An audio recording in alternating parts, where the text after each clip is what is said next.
It is 10:30, and it is the last weekend of the regular season, if my math is correct, in the NPSL and the sprint that it is. And time to bring in one of our regular 10:30 guests on Friday.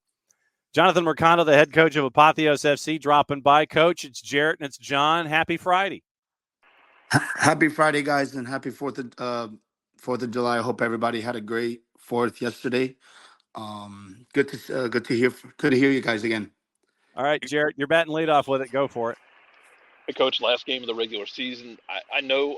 So I did the math on the table. It's actually really dumb how chaotic this could be. I'll explain it to everybody else later. But because it's been like really the top 4 or 5 of y'all have just beaten each other up the entire season. How are y'all feeling going into this last week physically after what's been a really physical, exhausting season? Yes, it has been. It's been a season of learning, of growth. Um, all my boys we've talked about is just responding and bouncing back. The loss against Appalachian did hit us hard. I could feel it in the at practices. Even after the game, I could just feel that. No one was upset. It was more anger, and but not hey, I'm gonna go crazy now. It's more no, we have a job to do now, and that's to get 3 points in this last game at home, and then prepare for playoffs. You knew what you were getting into with this matchup against App FC, and I think by all indications, it didn't disappoint when it came to what the expectation was for both of the teams against one another, for the fans that were there, for the fans that were watching. Now that you've had a couple days, you mentioned the idea of channeling what you've learned. So it's like basically, I'm going to phrase it correctly. It's like you want to remember what happened, but you don't want to have you dwell on what happened. How difficult a balance is something like that with a matchup that meant so much this late in the year?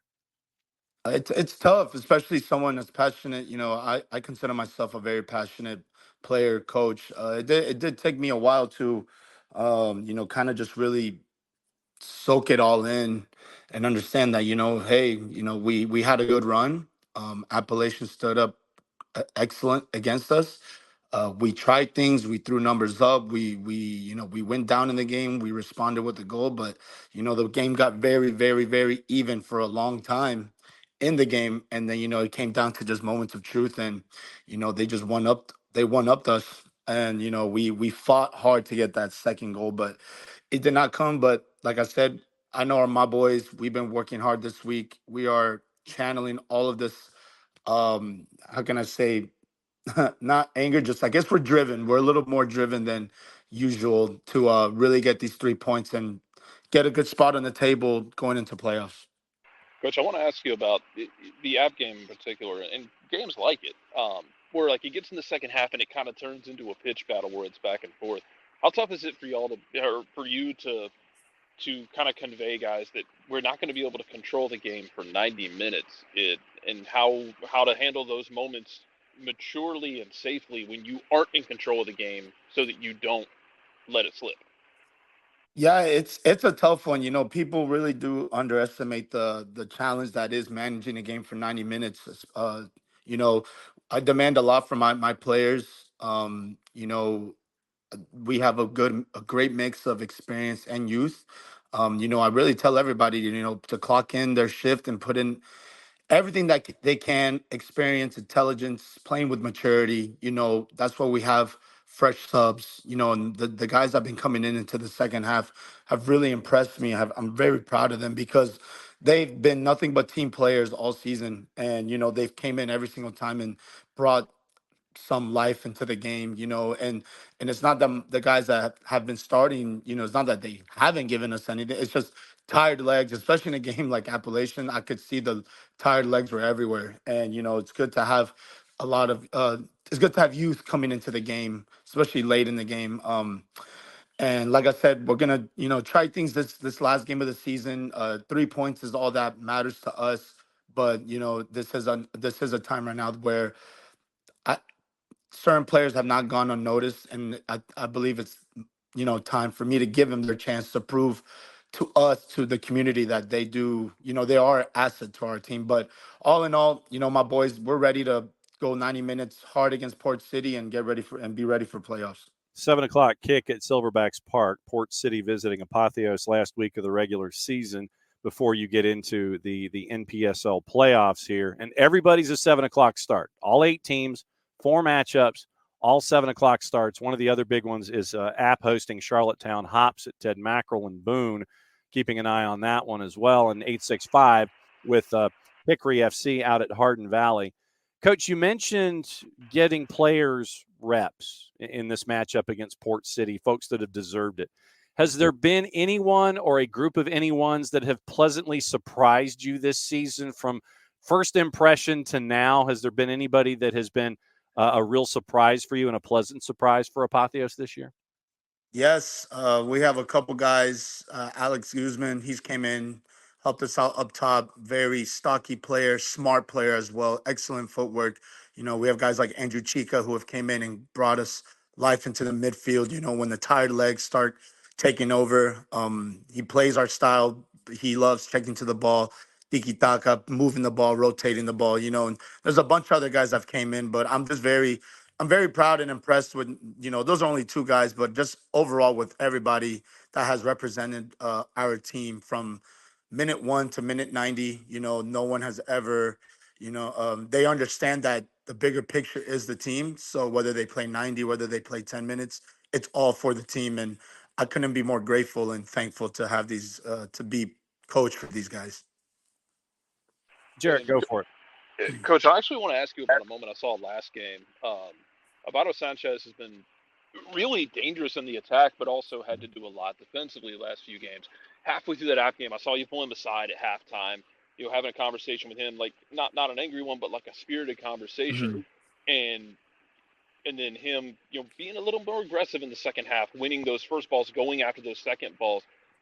How hard is that in that moment where you got young guys to kind of at halftime have them make changes, flip that switch, and be able to just keep going and fight through that exhaustion? Yeah, it's moments of trust. I that's why I work diligently and work endlessly to earn that trust and respect from these boys week in and week out. I remember being that age, and when you're in the game, you're fired up, you're emotional, you try to channel everything into the game, and every now and then, if coach is instructing something, you got to kind of nod your head and go, got it, and adapt and adjust. And that moment was just something that I was just seeing from Alvaro. He's one of our best defenders. His 1v1 defending, along with his way of playing out of the back, is what sparks life in me. It's what I love about him. And it was one of those moments where I guess I was demanding a little bit more from him, because he was playing a little bit more long field than usual, and it was nothing more than just a, hey, relax, calm down. You have more time on the ball than you think. We trust you with the ball. Move the ball for us like you always do.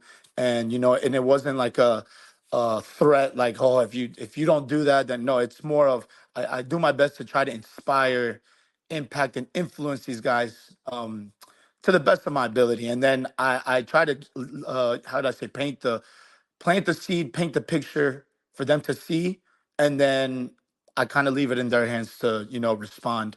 And all in all, man, I trust my boys. I trust all of them.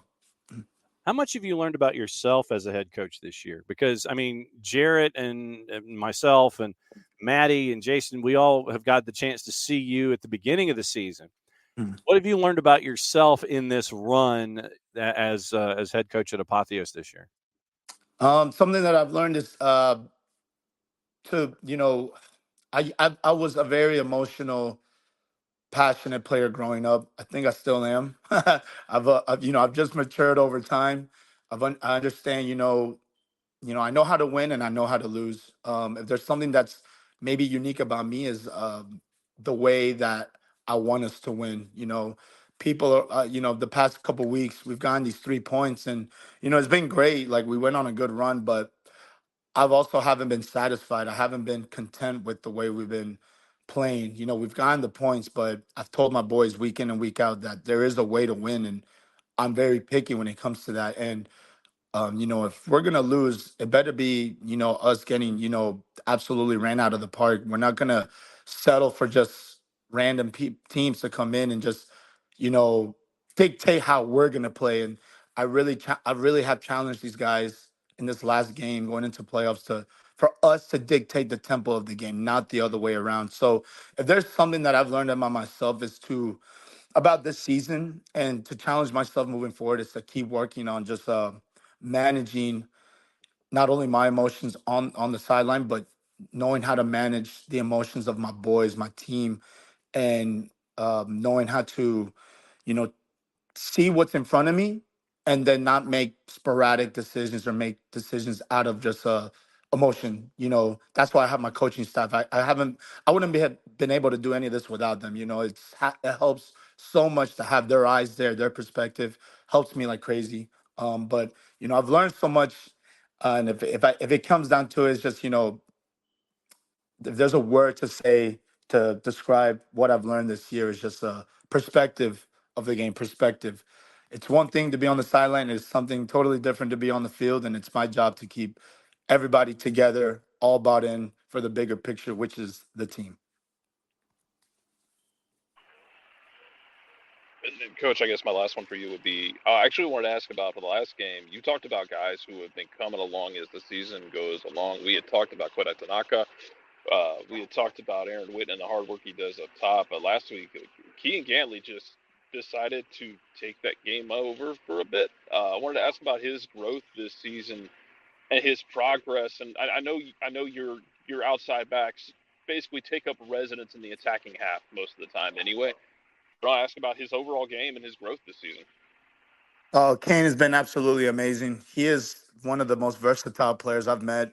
You know, putting him on the right side, putting him on the left side, every now and then he gets a chance to go up top and then he goes and scores a goal. You know, shows how dynamic and how switched on, you know, Kane is as a player. I love the fact that he has a touch style of play, but he knows how to put in a tackle and he also knows when he needs to go long or send it into the channel.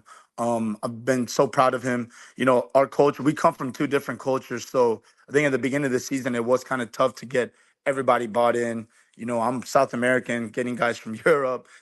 It could take time, but I think, like I was telling you, you know, week in and week out, I've worked endlessly along with my coaching staff to really earn the respect of these players.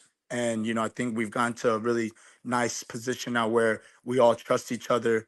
You know, no one is back talking, no one is, but what about, you know, it's one of those things at this point in the season, you know, the players have to trust the coach's decisions, and they may agree, they may not, they may disagree, they may agree. At the end of the day, they have to trust the decisions that I make, my coaching staff makes, and I'm telling you that will go a long way. Even when the games get chippy, you know what I mean. We got to have trust. There's got to be trust all over the field, and if there's, you know, I'm just very proud of Kane and all the other boys that, you know, have shown trust in me when it comes to these games. Jon Mercado, head coach at Apotheos FC, getting ready for the last match of the regular season. It is a fan appreciation night at Silverbacks Park. Kick against Port City at 7 o'clock on Saturday. Positioning important. We'll have Jarrett do the math here in just a sec. Coach, as always, great to catch up with you at 10:30 on Fridays. Be safe, be well, stay out of the heat, and go get them this weekend against Port City in the NPSL regular season finale. Thanks for dropping by, as you always do. Thank you for all your support and love, guys. Take care. All right. Thank you, Coach. That's Coach Mercado.